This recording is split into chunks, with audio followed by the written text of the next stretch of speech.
and we're back. After a long There time, we go. essentially. Yeah, yeah. I had a kid, and then I was at home changing diapers for a month, so that was fun. Well, it's a bear market. It's not like much happens anyway. Other than, No. bridges getting hacked and wallets getting hacked, entire ecosystems going up in flames. Yeah, yeah. I guess a lot did happen, but it was mainly like these like very newsworthy events, and I was following a lot of them, but like nothing very positive.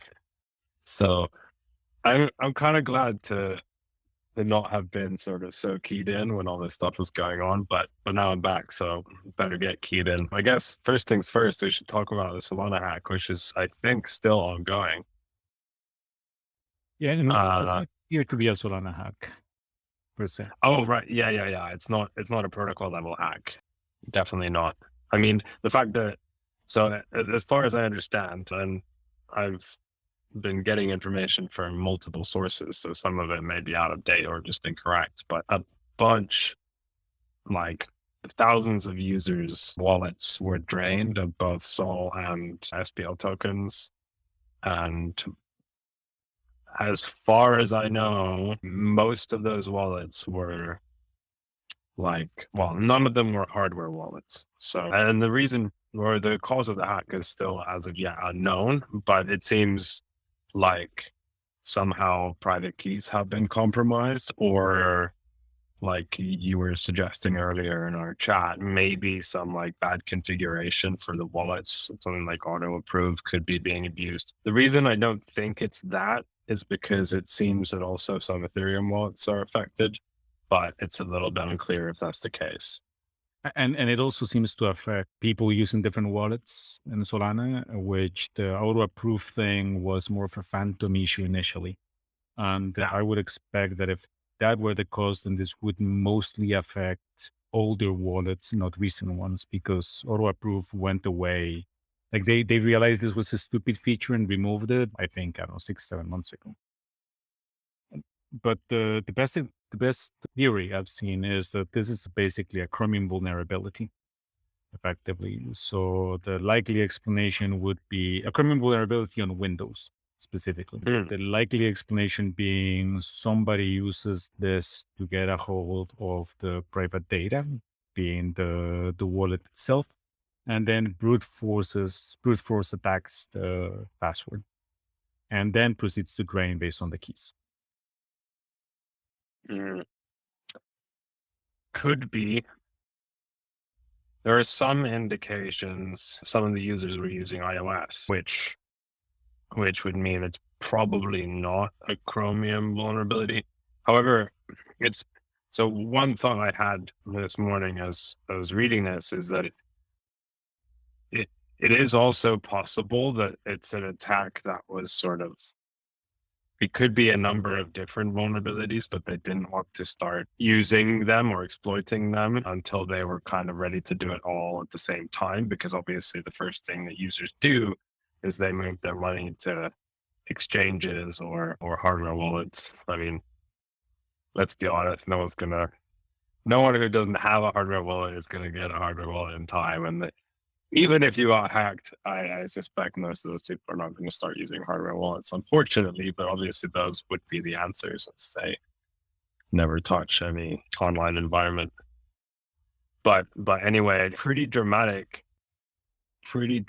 hack. One thing, like if there was a silver lining, I think it would be that this will probably expose some flaw that really does need to be fixed. Yeah.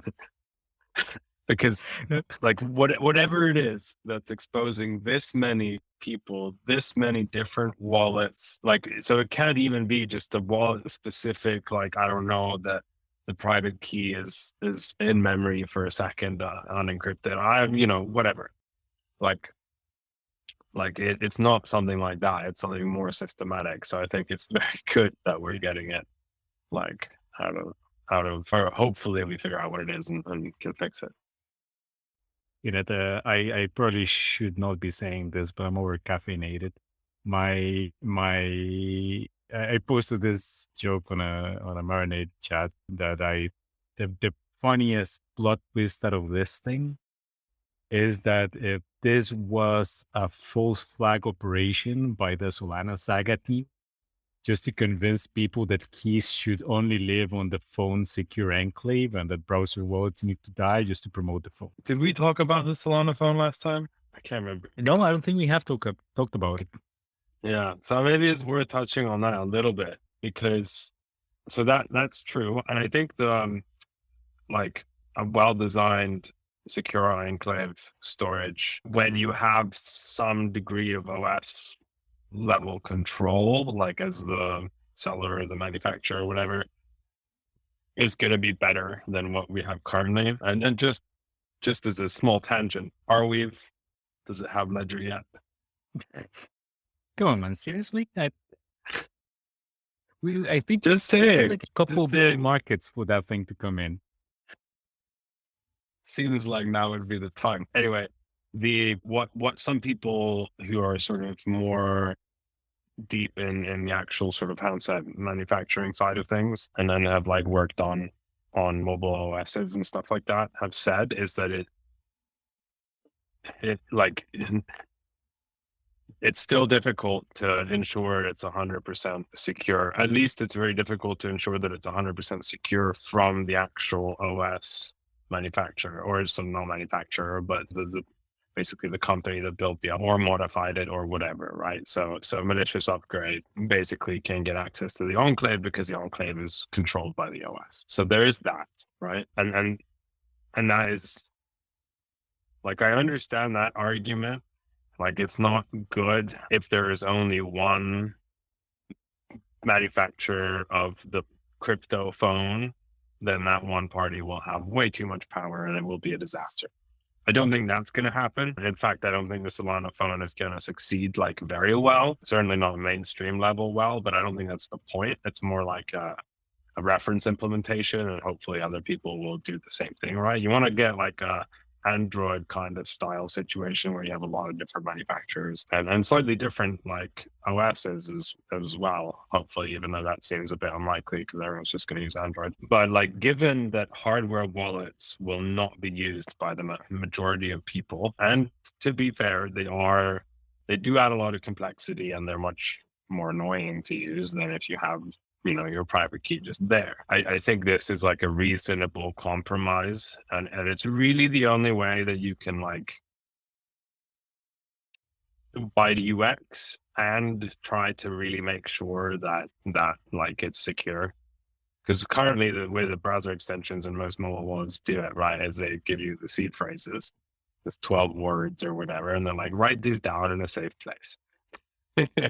And which is probably going to be a text file on your desk. Right. So there's probably a whole spectrum of different approaches to how that is stored. The absolute worst thing, obviously, is to, I don't know, like type it in an email to yourself or something like that. Or on That hasn't even occurred to me, but a good one. Yeah. And then you go down from there to like, okay, text file, encrypted, whatever, but that text file lived, as unencrypted at some point, and it's probably a point of vulnerability. Maybe the majority of people understand enough to actually follow the instructions and write it on a piece of paper or something like that. But even that is sort of a horrendous solution. And yeah, and it creates a large barrier to entry for actually starting to get users, because given how fragmented the wallet market is and how you need to like a different wallet for every single chain, you just really don't want to bother with that. So like, I'll admit I have like MetaMask wallets where like I don't give a shit. I'm gonna keep like $3 on there, and then every once in a while, like I'll be like, which one was one of those? And then I'll have to create a new one just to make sure. But doing that storage safely is like pretty difficult ultimately. Like, the optimal thing is to have like I don't know, like split it into 3 parts and like spread it around the world so that they're not even geographically in the same locations or whatever. Which, by the way, I think is what Vitalik used at some point. He was using, what's it called? What's the key splitting thing? Is it Shamir? Yeah, Shamir secret sharing. Yeah, to split the key into 3 parts, and they were all over the place. Anyway, so this Solana phone, it does allow you to create security that is most likely better for 99% of users than their current solution. And so I'm in favor of that. I just want there to be competition so that there's a financial incentive to make sure that you don't do anything stupid or be, bad on the security side, right? Look, there will be, or there has to be. I actually think when people talk about the Saga succeeding, sometimes, and I made this mistake initially. I was thinking like, hey, I would never invest in this, basically. But this is not a project that needs to be investable by itself. This is just, as you said, a reference implementation. The way in which the Solana phone, the Saga phone, succeeds is not by being an iPhone killer or an Android killer or anything like this. It succeeds by demonstrating that there's a whole world of possible applications that are easier and safer to create if you are using something like the Solana mobile stack than if you're just writing raw Android. Right? That's how it succeeds. And then other manufacturers adopt the SMS, which is the key thing. If the foundation had just come up with SMS, then chances are nobody adopts it and the thing dies on the vine. Yeah. So and from that point of view, I do think it's going to be a success, if nothing else, because of how rabid the Solana community seems to be about trying things. Yeah. Yeah, I think that's exactly right. And then it also has, I don't know how to put this exactly, but there's a value in kind of being able to deliver like a really good first impression to new users.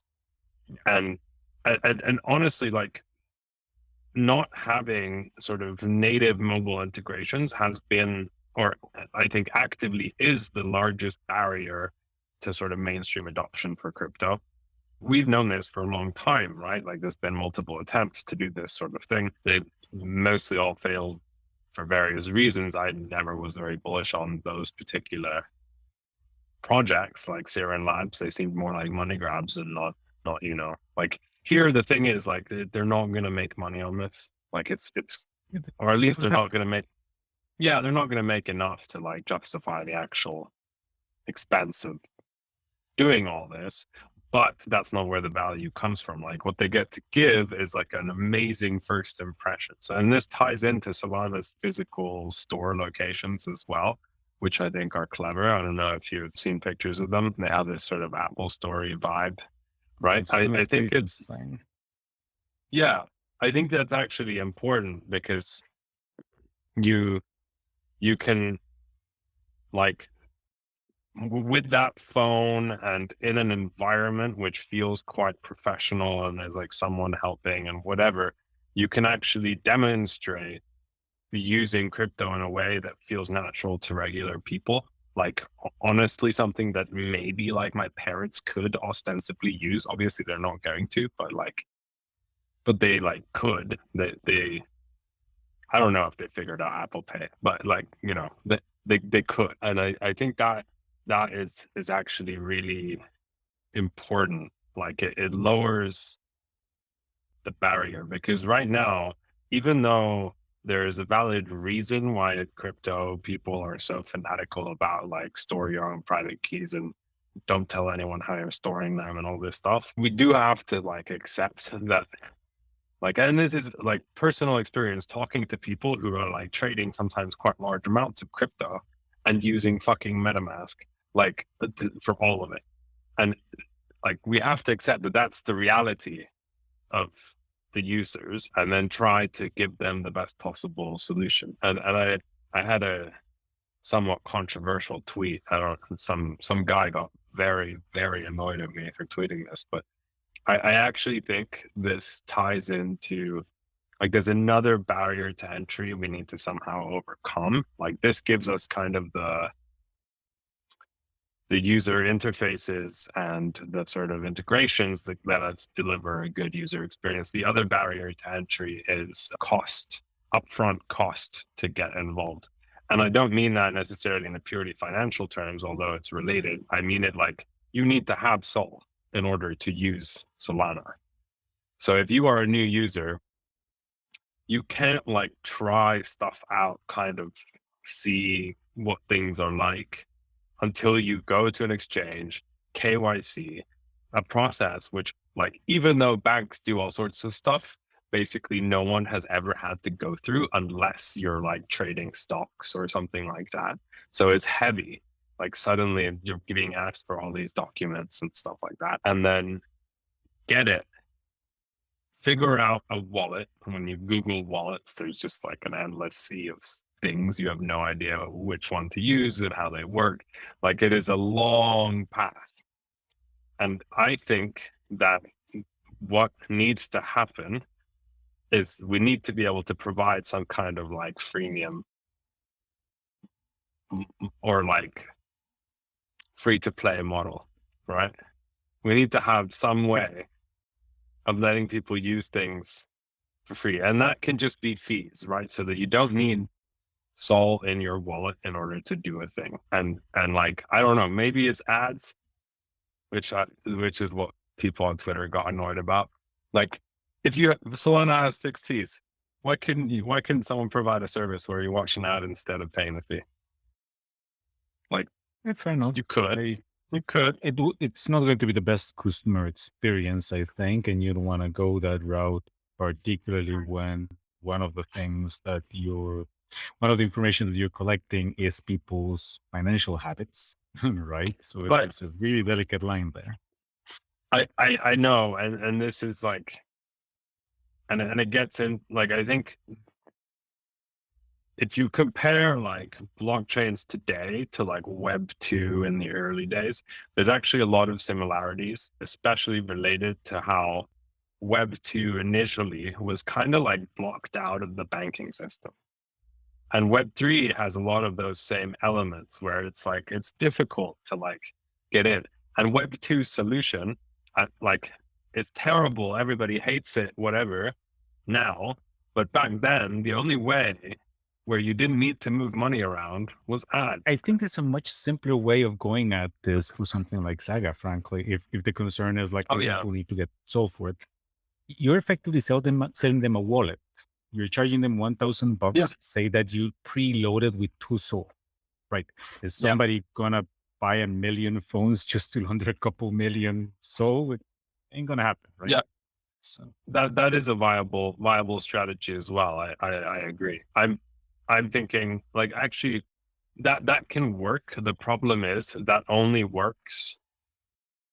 No, I guess even any company could go get that asset and deliver it, but it's trivial. But something like that. The other thing is just to have like a delegated gas or fee payment system for up to some amount, or whatever. There's a lot of stuff. Fees on Solana, even when Solana was at $250, fees were something like $0.0005.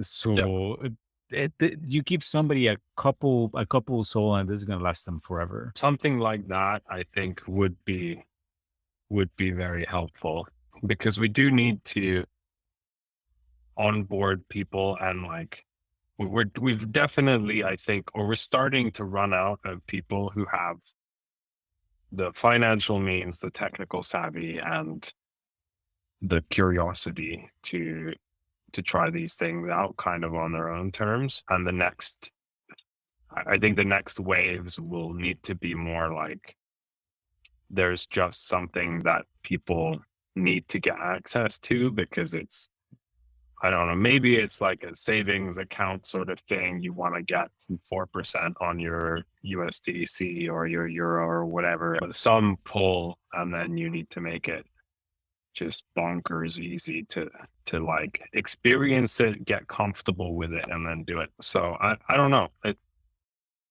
I think all of this is going in an exciting direction. Of course, these hacks are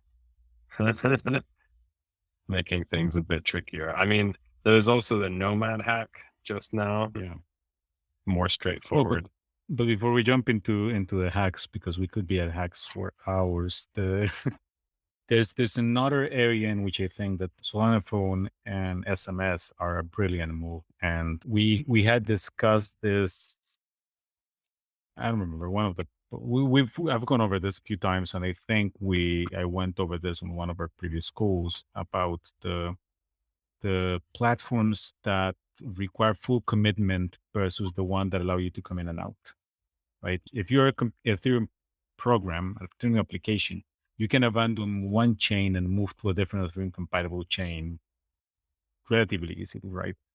If you're writing for Solana on Rust, then you're committed to seeing that thing succeed. And I think that the Solana mobile stack is another instance of this. You're writing your applications specifically for this thing. You're making X NFTs or what have you for Backpack. This entrenches the development community even further into the ecosystem. Yeah, sure. Some opportunists are going to realize that they can abandon their Solana application and go run a fund on Aptos or something, but that's going to be the minority of them. Well, we'll get into Aptos and Sui at some point. Last point on general Solana stuff. Did you know that it has fee markets now for when the network is congested? It's not as straightforward as that. It's not the same way as Ethereum. No. It's fixed fee normally. Yeah, what I'm saying is that even when there's a fee market, it's usually for a specific application, if I recall correctly, the implementation. But I will need to look into what was the final one. So basically, if you want to make a transfer, you're fine. It is when you want to touch the same account that everybody's trying to touch that you may need to prioritize it. That's probably the smart way to do it, because they are almost always congestion comes from like a single account being hammered versus like there just being a sort of generic overload of transactions. Should we touch on Nomad? I mean, I don't even know what there is to say about bridge hacks anymore. Nomad is an optimistic bridge. I think it's kind of a clever design. I do think sort of that the optimistic model it's like a model which it's not perfect, doesn't give you sort of like the same mathematical certainty as stuff, but it lets you do stuff today that sort of performs pretty well. So you basically make transactions, and then you have typically a 7-day window to submit a fraud proof. Now, I think a pretty widespread misconception about how optimistic rollups work is that you can, like, if you submit a transaction, somehow this fraud proof mechanism would give you a guarantee that it will be included. This is not the case. What fraud proofs do is they basically check that the network state, which is generally held by what's known as a sequencer, is like a validator, but it's like a server that receives all the transactions and packages them up and then submits them to the L1, which in most cases is Ethereum. So what the fraud proofs do is they check that the Ethereum state is the same as the sequencer state. And it doesn't, like, what it allows you to do is know that history hasn't been distorted like after the fact, right? So that the sequencer can't say that like, oh, me sending 10 whatever optimism tokens to Ricardo a year ago, that didn't actually happen. And so now Ricardo's balance is 0. He can't do that. But what it can do is censor me as much as it wants. So if I submit a transaction and the sequencer just says, nah, there's currently no way for me to do anything about it. And this applies to ZK rollups as well. To my knowledge, 0 L2s have any way for the user to go directly to L1 to either reclaim or, whatever, move their assets. As far as I know, most of those are still like basically the thing that people miss about L2s is that there is what you describe is basically a bridge between the L2 and the L1, and that is usually controlled by a central institution. So, yep, Yeah, you're well, smart running on contract. Ethereum, and in theory, Ethereum is uncensorable, but the bridge up and down is not. Well, there's the bridge, and then there's also L2 native assets, right? So bridges can and this, for example, Starknet, this is, I think, the model they're going for, where the bridges will build like emergency exit systems where the user can then go directly to the bridge and like withdraw from there. I guess the bridge then needs to check the state, and like it gets very like convoluted very quickly as to like how to prioritize. But ultimately, because you are the user and you can sign a transaction and no one else can sign that transaction, it's possible to build you an emergency exit. That only applies to bridged assets though. So if you have L2 native assets, there's really nothing you can do. Anyway, so that's an important thing. I tweeted this at some point, and Dankrad from the Ethereum Foundation team said that you can use L for censorship resistance. And there are some ideas around like separating the sort of compiling of the blocks from the transactions to the actual execution, and like using L1 more than just like sort of like snapshotting state. But as far as I know, none of those are actually in production anywhere, or even they're like barely at concept level. So I think it's going to take a little while, and also it makes it more expensive.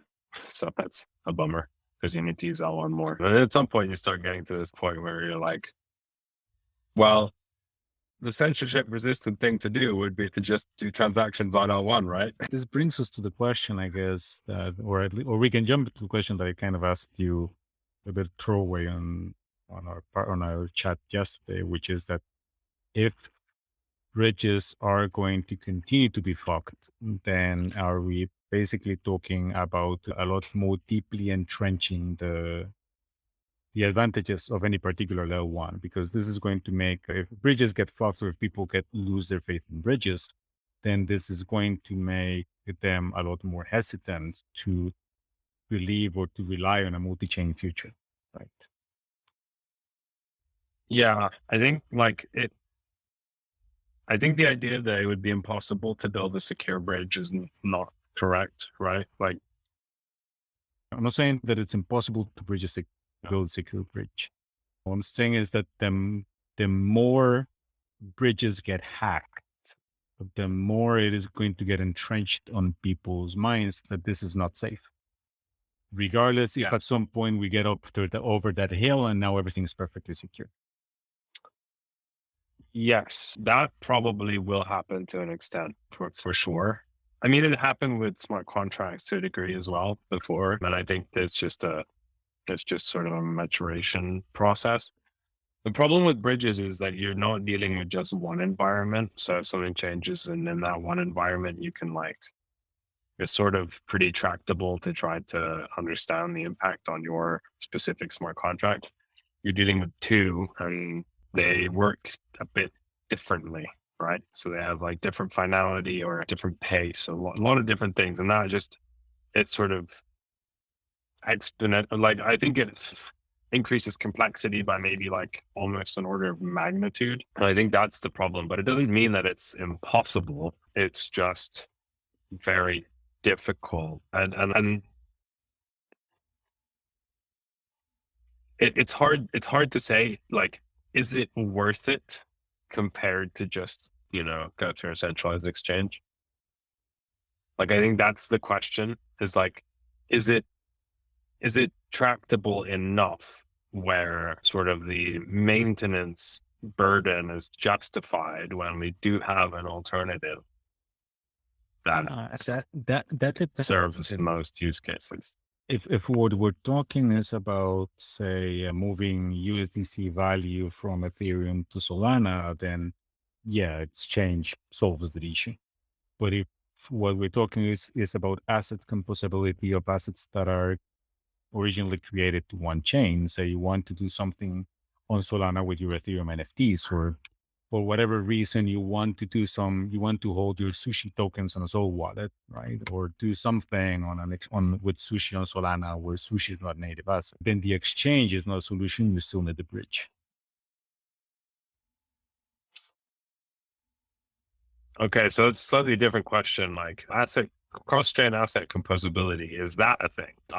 I'm just gonna make like this. This is a crude prediction, but I'd say no, but it's not. So the way that we're going to get centralized organizations that offer assets on any chain and work much better for 99% of use cases much sooner than like we already have them like USDC, right? So I think that will serve that need better than most like decentralized solutions. But there are cases of cross-chain composability, right? People using Bridge Ethereum and Bitcoin as collateral on DeFi protocols, for instance. Wow. I mean, they're using WBTC, which is held by Bitcoin, right? On the Bitcoin case, yes, and that is a centralized institution. But say Wormhole, people were using Wormhole Ethereum on Solana for collateral. To me, the thing is, a multi-chain future is not one where you get to move your USDC from one chain to another.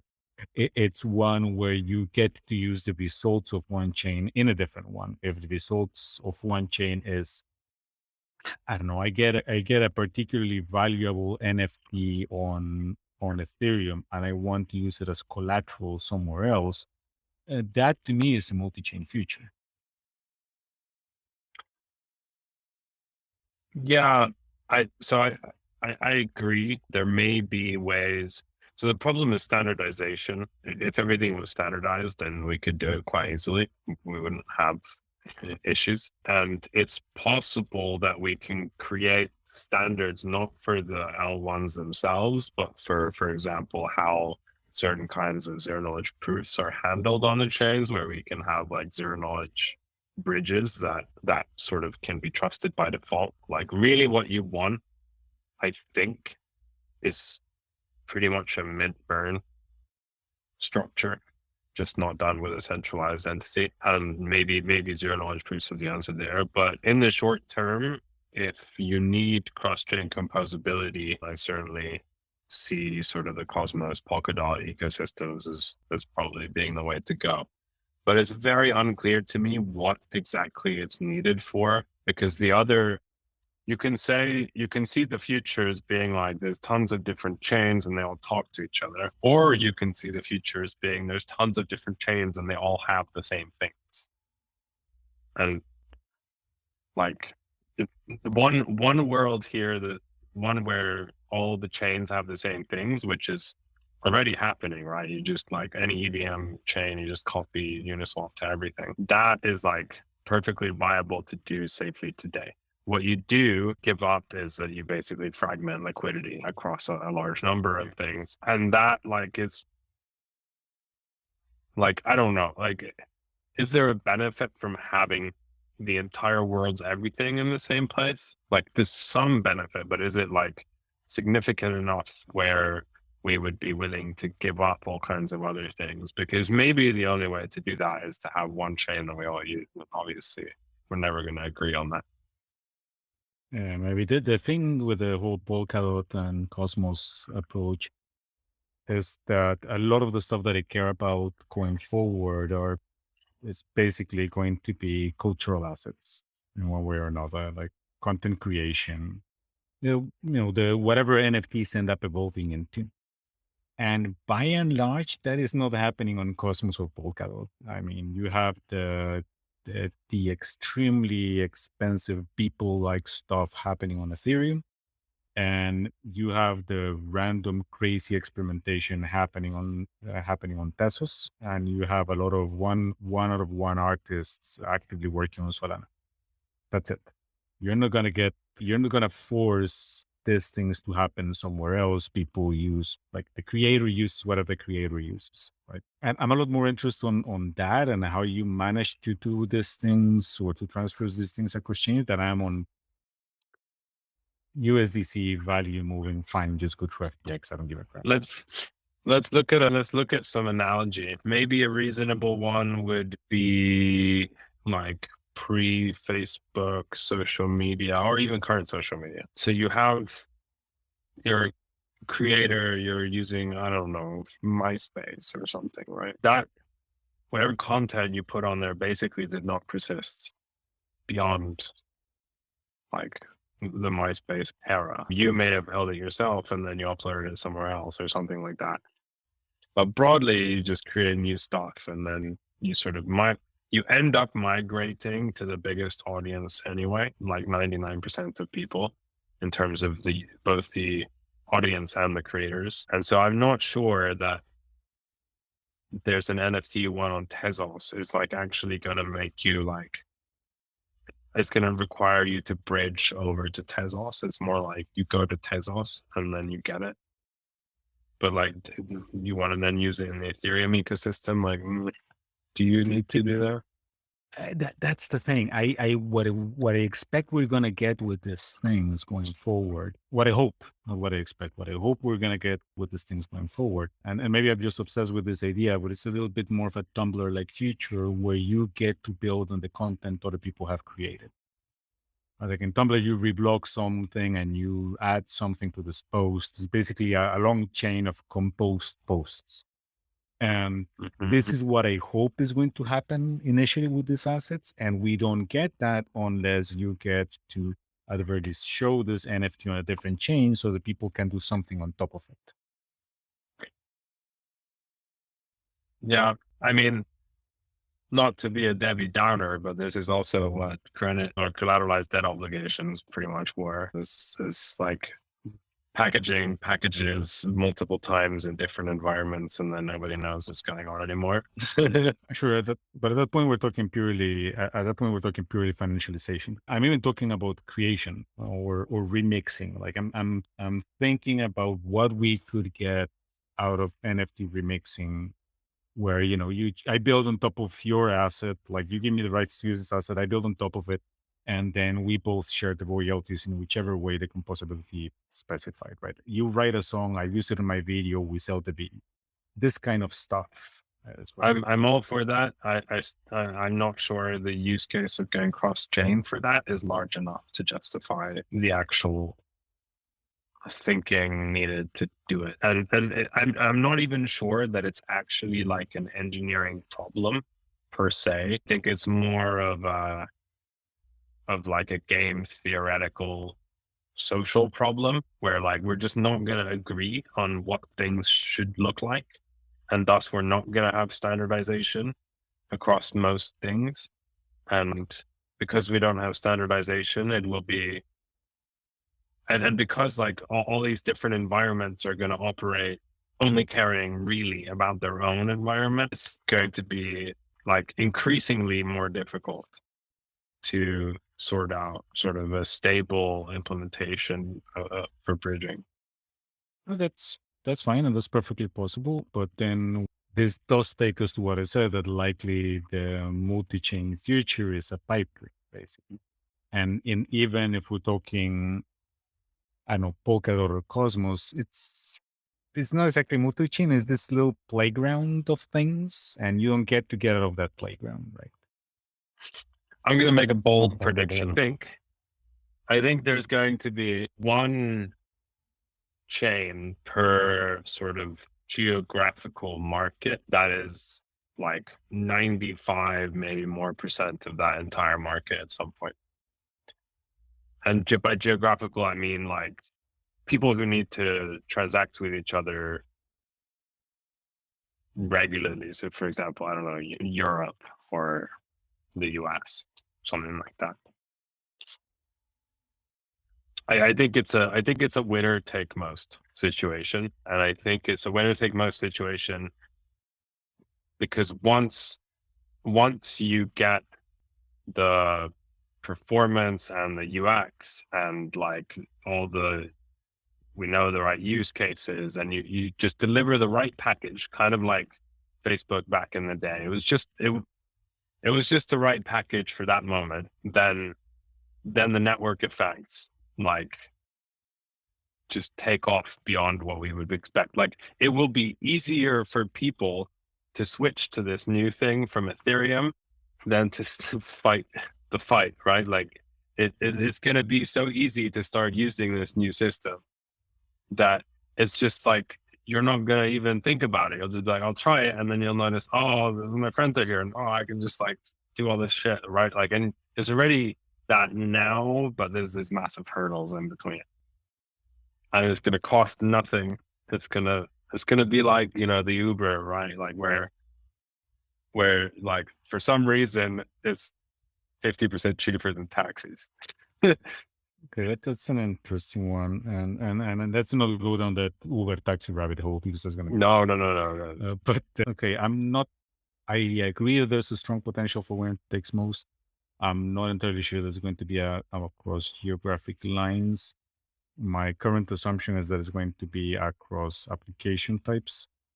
I could only see it happening across geographic lines if crypto does become embedded in the real world. Across application types, I mean, like, Solana is going to be the quick DeFi degen chain for people that don't have hundreds of thousands of dollars to play with. Higher amounts move to Ethereum, and when somebody's ready to do that jump, then they do it through moving USDC value on an exchange, for instance. So that I would agree with. But me using Solana because somebody else in the same country is using Solana, that doesn't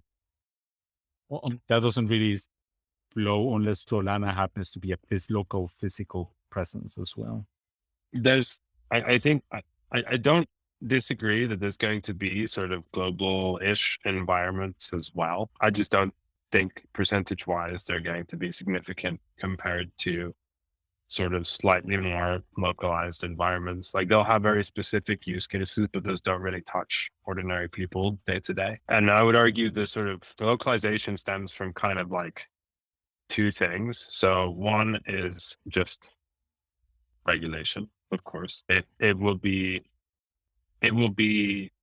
too much overhead to try to be global in an environment where it's tech, right? Like, it's the same thing that's happening to Google and Facebook right now. It's like India is like, no, you need to do it this way, and they're just like, fuck it. Well, I think some country like created some, like the EU is creating all sorts of regulations that Facebook is threatening to pull out, right? Like, it's that sort of dynamic that's going to happen here as well. The other sort of more social aspect, the more emergent phenomenon, is simply that most of, like, even though we're sort of like a globalized society, the vast majority of people you interact with are in sort of some general geographic area. And this applies to like your work interactions and your friends and, you know, most of the businesses you interact with in terms of like stores and whatever. And I think that sort of drives most of the usage into an environment where it's like super easy to use, it's regulated, so there's no like, you don't need to explain to your mom why you're, you know, dealing with something that is constantly connected to drugs or something, and everyone uses. So you get those local network effects are sort of like more important. Like, it's very nice that I can send ETH to anyone in the world, but how often do I actually do that? And where do I send the vast majority of my like ETH? It's in a pretty small group, right? And that doesn't mean there's no interoperability between them to some extent, but I think those, like, let's say the bridges, whatever, I think those are like not that significant. It's a similar vibe to like what banking is today, kind of, but probably like considerably better than that, but sort of similar, where like it's easy to send money in Europe, sort of tricky to send it to the US. And like, it will still be sort of tricky to send it to the US, but in this context, sort of tricky is like, oh, it takes a few more minutes because we need to wait on some like finality, whatever. While today it's like sort of tricky means that maybe it takes a month, maybe it doesn't even arrive. Who knows? In the traditional banking system. I mean, so I think that's broadly the thesis. I have another thesis, which I'll just lob these at you, and then you can respond. My second thesis is that we're gonna go aggressively towards more centralized models. And like people often put out like, Hyperledger proves that they don't work, or Libra proves that they don't work, or whatever. I think that's complete horseshit. I think Libra failed because it was Facebook doing it, and nobody wants Facebook to do it, but that will be done at some point, right? Like it's more a question of like, governments don't want the big players to do it, but small players can do it. And if they get big enough, the governments will just have to deal with it. I'm not going to even argue with the second one, because that's just basically my categorization of crypto. Like crypto itself is going to become a ghetto. The new things are going to be increasingly centralized. Yeah. But just to finish my thought here, the increasing centralization, the reason for that is that even though it feels like there's all this like negativity from governments around the world, I think by and large, crypto is being accepted vastly more by governments than we would have ever considered possible in like 2012, 2013. Not only that, it's like every family office has like some small amount in crypto. Like it's very embedded in the portfolios of the people who make most of the decisions. And as such, I don't think it's going away. And in that environment, what you don't want to have full on censorship resistance. Like I'm talking sort of strategically and like how to survive in that environment. You don't want full on censorship resistance. You don't want the costs and the slowness that comes with.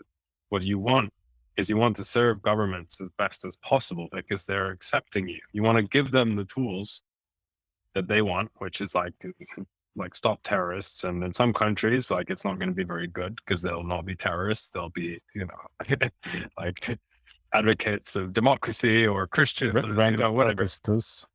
Right. They'll just be people the leaders don't like or whatever. But strategically, that's still the route you want to kind of go in because you get acceptance and you get the best performance. And so what you want to do though is design these systems in a way where there's sort of like a back door, because eventually shit is going to go wrong. Eventually the government is going to want to do something horrendous. And it's a good start that it's open source. Second thing I think that would be like that solves it is that it's possible to fork and recover full state, which allows you to basically switch. So a centralized system, which you can spin up from Zimbabwe if the government in Germany gets annoying, is probably the way to operate in this environment so that you provide the best possible and can do sort of things to accommodate the governments. There. What do we have? Because I expect I'm gonna spend the next half an hour doing bullshit at you. I have about half an hour.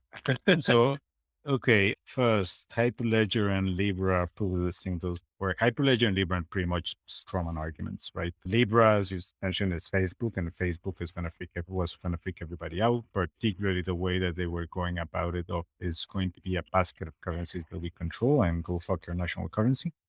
Yeah. So that was not very good. Yeah, it was not the smartest way to sell this. And I'm glad they went that way because a smart approach on Facebook's end would have been fucking terrifying. So there's that. Had they done USDC, things would have looked very different.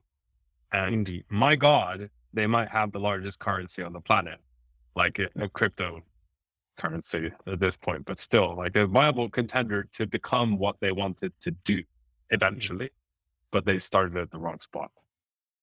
So that's one. And then Hyperledger, that's fucking ABM. They've done nothing but screw up proper software for the last 20 years. I remember trying to use I didn't remember what the hell it was called. Basically, their AWS competitor, and it was the most obtuse, unusable thing I have ever tried. And I've worked with AES for hundreds. So it's like that thing. And it was like, I remember like everybody was building on Hyperledger that I spoke to had different ideas about what this was supposed to be. Like that wasn't like going to work by itself. The problem there was not if it was centralized or not. It was just the mess that was. Anyway, if things are going to get geographically centralized or not, because you need to appease the local lizard overloads. If you were to launch, I don't know, Equichain right now for Equilibrium's new chain, then I expect that will be the case. You're going to be heavily, unless it's a group of anons, you're going to be heavily scrutinized and you're going to be beaten with a stick. I do not think that they can put the genie back in the bottle with things that are already widely spread, with validators are widely spread, like Solana and Ethereum, for instance. Let me touch on that quickly. So I don't think so either. And like I said, it's not that this kills decentralized things, and decentralized things may in fact be the way we sort of move between these different environments. But 95% plus of usage is not going to be on these systems. It's going to be on systems that are basically free and that work really well, and that the government supports, and that have real world assets on them, and has all this shit, right? I don't even expect that's going to be the case. I mean, there's a much more trivial way of going at this, which is that you don't build the chain, you just build your whatever app and plug it into the euro coin or whatever central bank digital currency the European Union ends up coming up with. And that's it. You have easy digital value transfer. People get to create their own stuff, and the European Union gets to flip the switch down on anything they don't like. I mean, that is one option. That's not the option I would like to have. I want it to be open source. I want it to be forkable. I want it to be, I don't want it to be reliant on some fucking RPC API maintained by the central bank, because obviously it's going to be a pile of crap. So do I, but I thought we were being Debbie Downers here. Well, I don't think this is a bad feature. I think you it's for real mainstream, a long-standing hypothesis. I wrote a whole blog post on this, but I never published it. Of mine has been that it's just gonna this is like the financialization of everything, right? Like there's gonna be like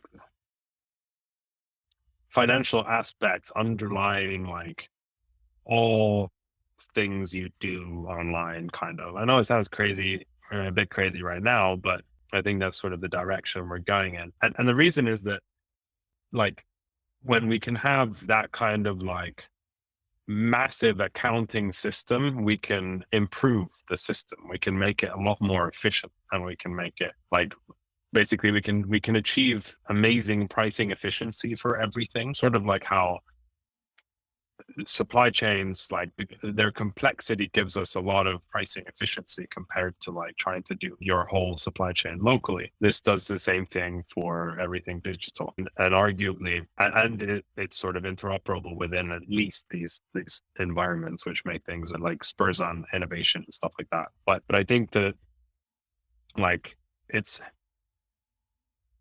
that is the model you want until you get attacks by state level actors. But if these things are created by central operators like Equilibrium, that they already are, man. Every L2 is a single fucking server. Yes, but what I'm saying is, if in this future that you were talking about going forward, because the key thing is not, I think that the key thing is not look at what we would like to happen, but at the why we have the core thesis here. And your core thesis here is that the governments want control, and that this is going to make it smoother. And you guys don't need to become a random group of anons that somebody may dox. You just get to do this as a company, right? So if this is Equilibrium building Equichain for whatever specialized applications that you want, and you're going to be doing this as open source, and anybody can spin up validators, but you are a company in the European Union that's closely looking at this, then the stick that then one thing that they can add as a requirement is tell you yep, that's fine, go nuts, but the only and create as many crazy magic internet beans as you want on it, right? You can create your sushi, you can create your uni, whatever it is, But the only stable coin like thing that you can have in there is our central bank digital currency. Or we're going to come in and pitch you with a stick. They already control the on ramp and off ramp, but so I don't disagree. But like the on ramp and off ramp is fiat anyway.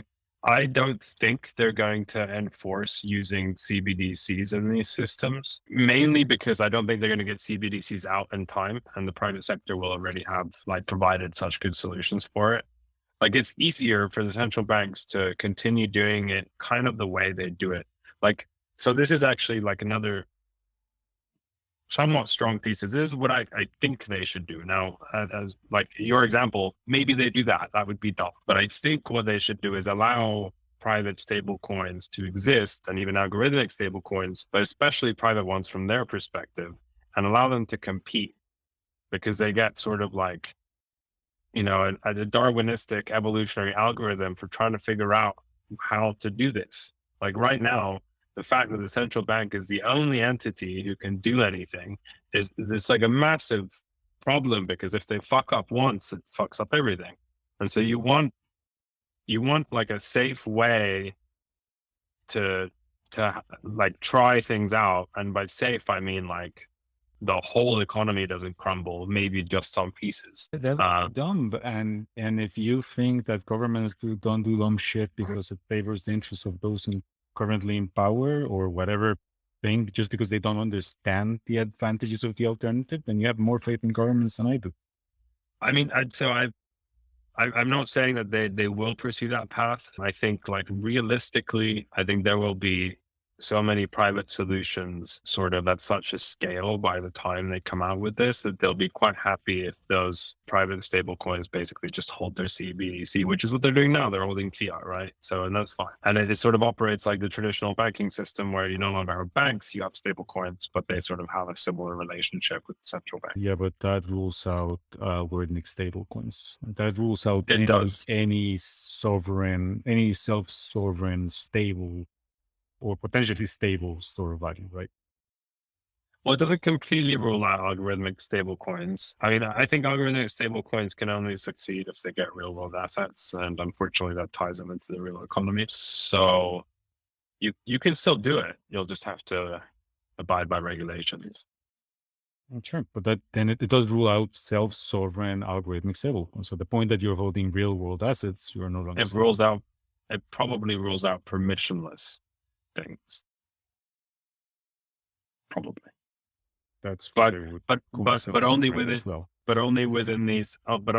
within these systems that are sort of like possible to be regulated, because they're not as decentralized. Which is what you think we're moving to. Which is what I think will be the primary mode of interaction for most people in periods of time when governments are behaving. And if governments misbehave, obviously people will try to figure out other ways, right? But in like, I understand why, like, if you're, well, I'm not going to name a specific country, but like, if you're in a bad country, you don't want a system that your government has any control over, because they sometimes just take your money from your bank account, that sort of thing. But for countries where that doesn't happen as much, for periods of time when that doesn't happen, these kinds of systems are like better products. And that it's not that I want this to happen. It's, I think this is what's going to happen, because it's like that's people are just going to use them. Like it's just what it is. I don't think like, it's if you're in a bad country. I think it's if you are in a country where the government has behaved badly in recent memory, right? They could be all fine and dandy now, but if you remember the time that they took away your dollar account and turned it into new moon coin or whatever, then chances are you're not going to trust them 10 years later. Yes, that is true. And that is probably where decentralization comes in. However, the vast majority of the world's capital arguably does not reside in the hands of those people. For now. Remember that I have the theory that we're moving towards a global Latin America. And if things continue to crumble the way that they're crumbling, and then there might not even be like an European Union to agree on this central rules for shit. Oh yeah, maybe not, but I think countries by and large will like remain at least similar shape. By and large, yes. But then By shape, I mean borders, and I use the word similar very careful, specifically because they might not be the exact same. I agree that most countries will remain generally recognizable. Right. Yeah. They might look at the singularity thing, but what I'm saying is that if things get increasingly balkanized, then it is unlikely that, I don't know, Spain, Portugal, Italy would agree with a system that gives even more control to countries that they or whose control they already seem to be resenting. Right. So this would put a handbrake on sort of pan-European, Yeah. I don't know, blockchain platform regulational things. Yes. 100%. And it's hard to know how localized things will get, right? But if we're moving back from globalization towards something else, like there's some point in time where like it stops, sort of. And maybe that's like your nearest neighbors or whatever, and there's going to be disputes over control over the system and whatever, all this stuff. But like we will still need to do trade, and Sure. and we'll have mechanisms to do that.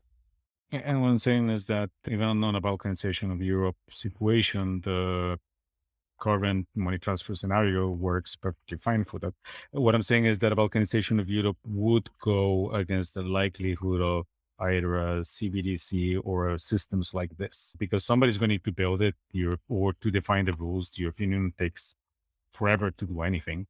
And if countries are becoming more distrustful of each other, then they're going to become less likely to accept their opinions or general direction of things like this, sometimes even to just make a point. Yeah, I agree. I agree. And there will be a lot of like, no, we're going to build our own, stuff going on, right? Yeah. They're not gonna, right? Because but it is a one that just like as a thought experiment, like how, so let's say the countries far and wide, like, well, let's talk about the EU. So the EU, a lot of these countries need to start launching their own currencies again. Like now, if they did that, that would obviously happen in the traditional way. But how far in the future do we need to go where it becomes de facto like the easiest way to do it is to launch it on a blockchain? sure, that's fair. I don't know. Like it's not that far, right? It's not that far. We're not talking about a century. Indeed. It's 50 years. I don't know. I struggle to believe that I'm going to be the age of my grandfather and like blockchains will be entering nation state level at that point, considering that when I was a kid, like I don't know, like I was born when like computers started spreading and the internet was conceived, and it's been like not that long, and stuff has gone crazy. Of course, there's a lot of factors here, but anyway, last thing, should we touch quickly on Libra, Aptos, and Sui, the three dark riders of the EOS apocalypse? I decided to call them EOS. I think basically what they are is EOS. Okay, good. I skimmed the Sui white paper. I'm not actually on the model as such. It's just funny to me that like EOS got so much hate, and then everyone's so excited about structures that look eerily similar to EOS.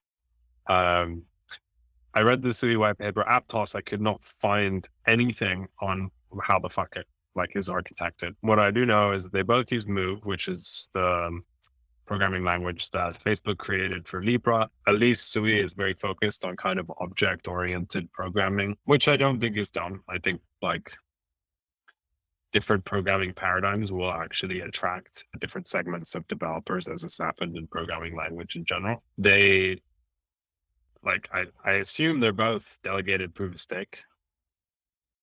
They say they're permissionless, which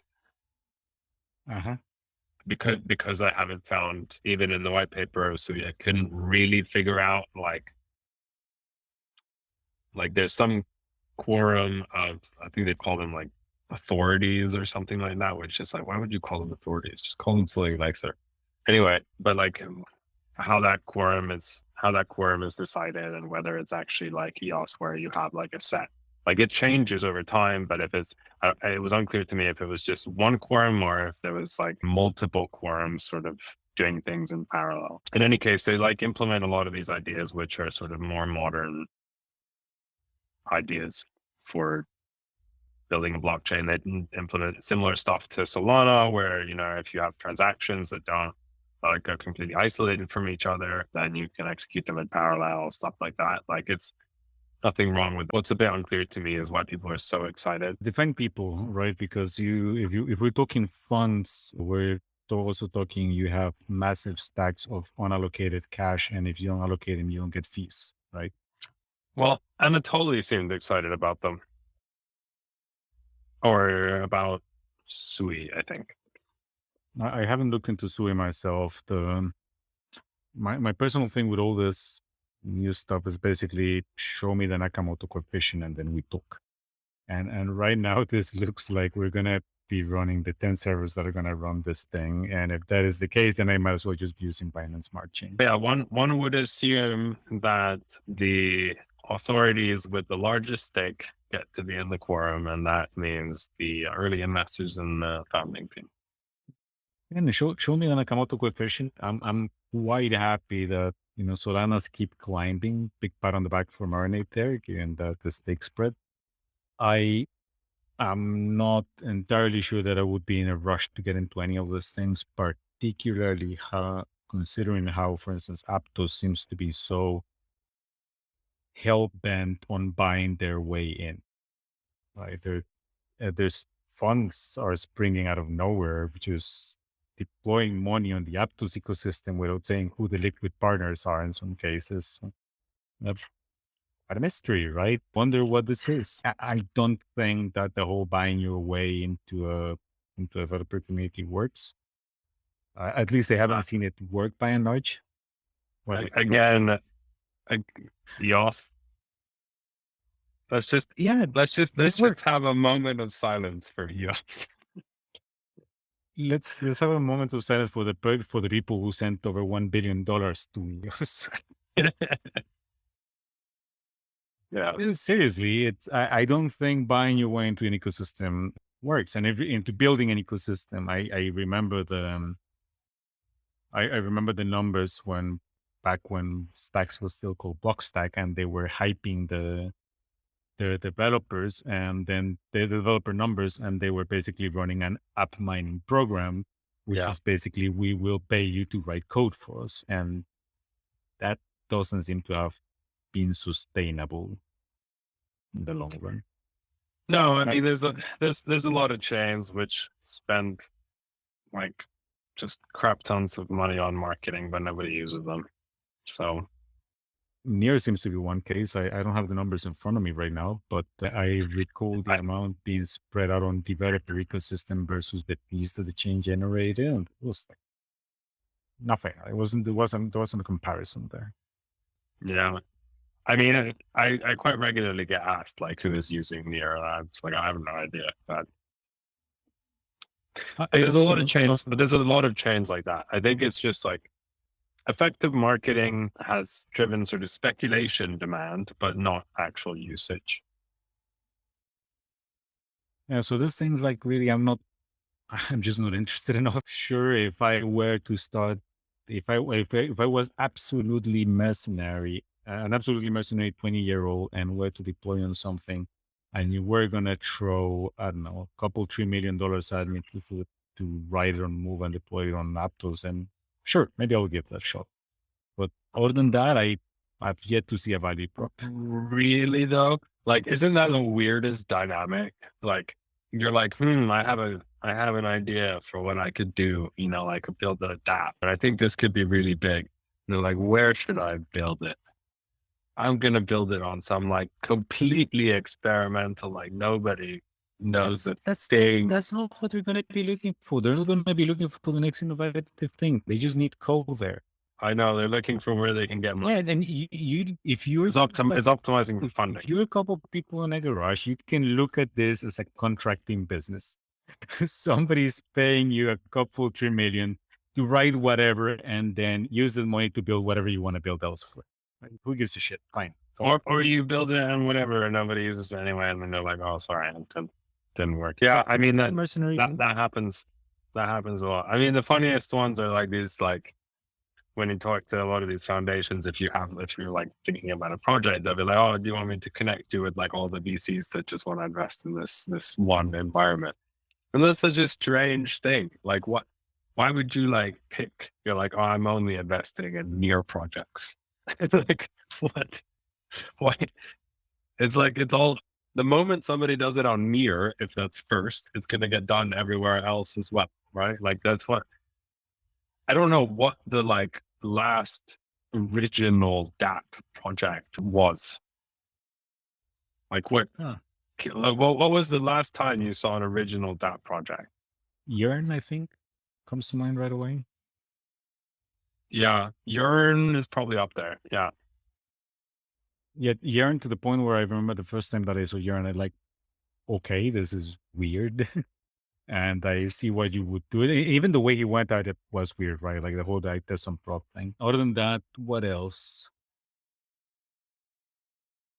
Yep. I'm gonna have to get back to you on the next I mean, call for that one. If I had to name some that are more recent than Yearn that were like original, and that was the only requirement, that it wasn't a requirement that they were not a Ponzi, for example, then Olympus DAO or something like that. But like I no, mostly what it is that you have a new environment. Immediately there is 10, 20 teams that are building oracles to like in that environment, dexes, lending, everything. The big guys are like hustling to spread out over those different environments and leverage their brand. And then like so the game is not actually like build the best thing. It's more around like pick the winning environment. Because you already know the dApps that need to be built. You just look at a list of things that like exist on that thing, and then you compare it to the things that exist on Ethereum, and they're like, "Oh, that one is missing." Well, you Then you do that, and you need to out execute, right? And now that yeah. point, you need to execute like a maniac. Yeah. You need two things. You need like very aggressive community growth and marketing, and that usually requires you to have a lot of money because you're competing for ad space and mind share with guys who have billions. Anyway, this was fun. We'll try to keep it more regular again. I don't think I'm having any more. Yeah, I don't think I'm having any more babies in the near future. So I think we'll be able to stick to the schedule. I think two is enough. That should buy us a good year respite at least. The fertility rate in Finland is 1.5-ish, a bit lower. So you're just I feel like I'm doing my duty in raising that back to reasonable levels. And next time we should talk about the demographic collapse. But before that, you should try to read Peter Zahan's End of the Worlds. It's just the beginning. Very clickbaity title, but very good book. Will do. Yeah, lots of stuff to break down there, especially given that we're both clearly experts in the geopolitical philosophy arena. Things. Indeed. I mean, what would the world do without us? I know. Like sometimes I think if only just people listen to our podcast, then everything would be better. I mean, I've been trying to call Legrande to just start listening to this to see if she just disbands the whole thing, and she, for some reason, hasn't returned my calls. Damn woman. I know. It's a travesty. Okay. Have a good one. Ciao. See you.